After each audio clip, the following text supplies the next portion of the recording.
ውብዬ ራሷን ስታ ወድቃለች። የበረራውም እንግዲህ ተሰርዟል። ሰላም ሰላም፣ ጤና ይስጥልኝ ወደ ተከበራችሁ የኔ ትግስት ዩቲዩብ ተከታታዮች ፋሚሊዎቼ እንደምን አላችሁ? ከኔ ጋር ያለው እግዚአብሔር የተመሰገነ ይሁን።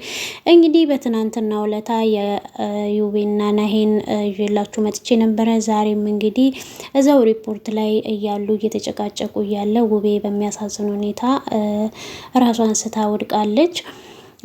እንግዲህ ትናንትና ሁሉንም ነገር ጨርሳ ከሰላም ጋርና ከአሹ ጋር ሊሸኟት የአየር ማረፊያ ከደረሱ በኋላ አሹም እንግዲህ አላስችል ብሏቸው እሷ እንድትሄድ ስላልፈለጉ እየለመኗት እያለ ሰላምም ልጅቷን አልሰጥሽም፣ ብጥለሽኝ እንድትሄጂ አልፈልግም፣ ካልሆነ ሀገር ቀይረን እዚህ ኢትዮጵያ ውስጥ ተደብቀን መኖር እንችላለን፣ እንድትለይን አልፈልግም እያለች እያለ ናሂና ናሆም ድንገት መጥተው የተፈጠረውን ነገር አይታችኋል። ናሂ እንግዲህ የትም ጥለሽኝ ልትሄጂ አትችይም፣ የ80 ሚስቴ ነሽ፣ እኔ ያላንቺ መኖር አልችልም እያላት እሷ ደግሞ እኔ ያላንተ መኖር እችላለሁኝ ስለዚህ አልፈልግም እያለችው ያለ እንግዲህ ዳጊ መጥቶ በጣም የሚያሳዝን ቃላቶችን አሳፋሪ ቃላቶችን ተናግሯታል። ውቤም በጣም አዝናበታለች። ውብዬ አልሄድሽም ወይ? ምን ትሰሪያለሽ? እስካሁን ለምን አልሄድሽም? አረፈደብሽም ወይ አላት እንደመጣ ዳጊ ልክ ናሆምን ምን እንዳለው እንዳየው ምን እያረክ ያለከው ለምንድነው የምትለማመጣት? አገሪቷ እንዳለ ሴት ብቻ አይደለም ወይ? አግብተ መኖር ትችላለህ። ከመጀመሪያም እስከ መጨረሻ ጥፋተኛዋ እሷ ናት። አንድ ነገር ልንገርሽ፣ ብትሄጅም እንኳን እግሩ ላይ ወድቀሽ ይቅርታ ጠይቀሽ ነው መሄድ ያለብሽ፣ ምክንያቱም አንቺ ነሽ ጥፋተኛ ይላታል ውቤን። ውቤ ደግሞ ምን አድርጌ ነው ያጠፋሁት? ጭራሽን ይቅርታ እንደጠይቀው ምን አድርጌ? አንተ በጣም ነው የምታሳፍረው። ኩቺ ካንተ ይህንን አልጠብቅም፣ ላይክም አልፈልግም፣ ከኔ ላይ አይኑንም ማየት አልፈልግም፣ ሰውዬ አርቁልኝ እያለች በጣም እየተናደደች ነበረ።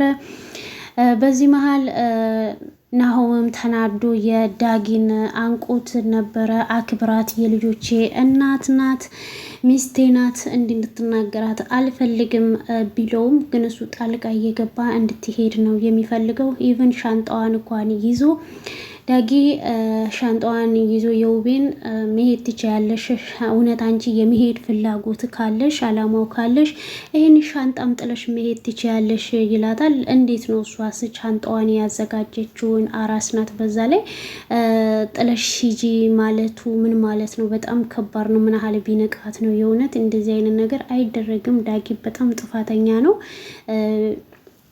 ትናንት ከጎኗ እንደሆነ ዛሬ ከጎኗ ቢሆን የነሱ ትዳር ይመለሳል ብዬ አስብ ነበረ። የሱ ወንድም ወደሱ ተደርቦ እንዲህ መናገሩ በጣም ልቧን አቁስሏታል። እና ናሂ በአቋሙ ጸንቶ የትም አትሄጅም፣ ልጆችንም ይዘሽ የትም መሄድ አትችይም፣ ስለዚህ አልተፋታንም፣ ሚስቴ ነሽ እያለ እየተጨቃጨቁ እያለ ቢለምኗትም በቃ ናሆምም እግሯ ላይ ወድቆ የእውነት በጣም ነው የሚያሳዝነው። ናሆም የእውነት ፈጣሪ ረቶት ልፋቱን ቆጥሮለት ቢታረቁ ወደ ራሳቸው ቢመለሱ ደስ ይለኛል። ነገር ግን አሁን ላይ ነገሮቹ በጣም የተካበዱ ይመስላል። በነ አሹና ናሂ የሚሆን ነገር አይመስለኝም። ቢቻል ግን እንደኔ ሀሳብ ትልልቆች አባቶችን የሃይማኖት አባቶችን በመሀል አስገብተው ሁለቱንም ቢያነጋግሯቸው ባይነኝ። ምክንያቱም ነገሮች እየተካበዱ ነው እና ውቤ አሁን ከእንቅልፏ ስትነቃ ምንድን ነው የምትለው? ማለት አንደኛ በረራዋ ተሰርዟል፣ መሄድ የፈለገችበት ቦታ ላይ አልደረሰችም። ስትነሳም እነሱን ነው የምታያቸው። ያው ጭቅጭቅ ነው የሚቀጥለው። በጣም ከባድ ነገር ነው የሚፈጠረው ይመስለኛል። እና ውቤን ለራሷ ራሱ የተወሰነ ሰዓት መተው ግድ ነው። ምክንያቱም አሁን እሷ ከራሷ ውጪ ማንንም መስማት አትፈልግም። ምክንያቱም ታግሳ ትግስቷ እንዳለ አልቋል። ናሂንም ለምነዋለች፣ አልቅሳ ለምነዋለች፣ በጣም ብዙ ነገር እንጥራለች። አሁን ደግሞ ለራሴ ጊዜ ስጡኝ ነው እያለች ያለችው። እነሱ ደግሞ ጊዜ የለም ነው እያሏት ያለው። በችኳሌ የሚሆን ነገር የለም። ምክንያቱም ይሄ የተበላሸ ነገር ጊዜ ያስፈልገዋል። ጊዜ ሰጥተዋት ራሷን እንድታዳምጥ ለራሷ እረፍት እንድታገኝ ለልጆቿ ከምንም በላይ እንድትኖር ቢፈቅዱላት እኔ ደስተኛ ነኝ። ምክንያቱም በጣም ከባድ ስሜት ላይ ነው ያለችው። ውቤ ከጎኗ አንድ ፋሚሊ እንኳን የለም። ሁሉም የባሏ ዘመድና ጓደኞች ናቸው ያሉት። ቤተሰቦቿስ ለምን ዝም አሉ? ለምን ተዋት? የእውነት አንደኛ አራስ ናት። እቺ አራስ እነዚህ ጩኸት፣ ጭቅጭቅ የምትችልበት ነገር የለም። ይሄ ሁሉ ነገር ተደራርቦባት ነው ራሷን ስታ እንድትወድቅ ያደረጋት እና በጣም ይከብዳል። እስኪ ከእናንተ ሀሳብ ምን ይፈጠር ይሆን? በጣም ከባድ ነገር ነው የገጠማቸው።